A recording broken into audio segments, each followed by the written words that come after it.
నియోజకవర్గంలోని అన్ని చెరువులను హాంద్రినివా జలాలతో నింపేందుకు ప్రభుత్వం యుద్ధ ప్రాతిపదికన చర్యలు ప్రారంభించింది. సీఎం చంద్రబాబు నాయుడు ఆదేశాల మేరకు 4 మండలాల్లో 100 మంది సభ్యులతో ప్రత్యేక బృందాలు క్షేత్రస్థాయిలో సర్వే నిర్వహిస్తున్నాయని HNSS deputy EE Kola Govardhan Giridhar Rao తెలిపారు. ఇప్పటికే 110 చెరువులకు సాగునీరు అందించగా మరొక 40 చెరువులకు నీరు నింపినట్లుగా చెప్పారు.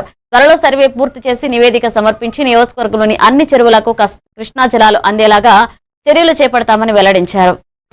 సర్వే బృందంగా ఏర్పాటు చేయడం జరుగుతున్నది. 4 మండలాలకు గాను 100 మంది సభ్యుల బృందంతో 1వ తారీఖు నుంచి పూర్తి స్థాయిలో ఒకేసారి సర్వే చేయడం మొదలు పెడుతున్నాము.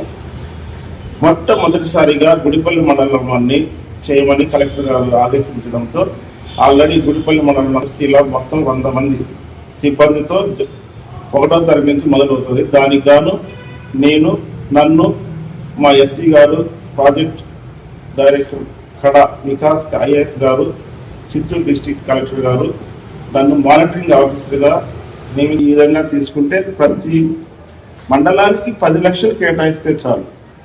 గవర్నమెంట్ వాళ్ళు మేము ఇంజనీర్లు ఉన్నాము, ఎంఐ వాళ్ళు ఉన్నారు, రెవెన్యూ వాళ్ళు, ఎక్కడిది అక్కడ ల్యాండ్ అక్విజిషన్ కానీ ప్రతిరోజు 5 చెరువులు చాలు.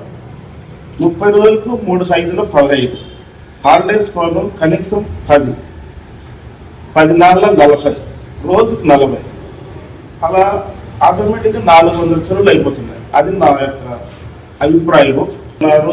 చంద్రబాబు అందరి సహకారాలు ఎప్పుడో మొదలైంది. ఇప్పటికీ ఫలితాలు అనుభవిస్తున్నాము.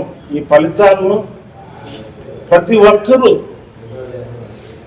అనుభవిస్తేనే అందరికీ ఆనందం ఉంటుందని ఒక ఇంజనీర్గా పత్రికా ముఖంగా నేను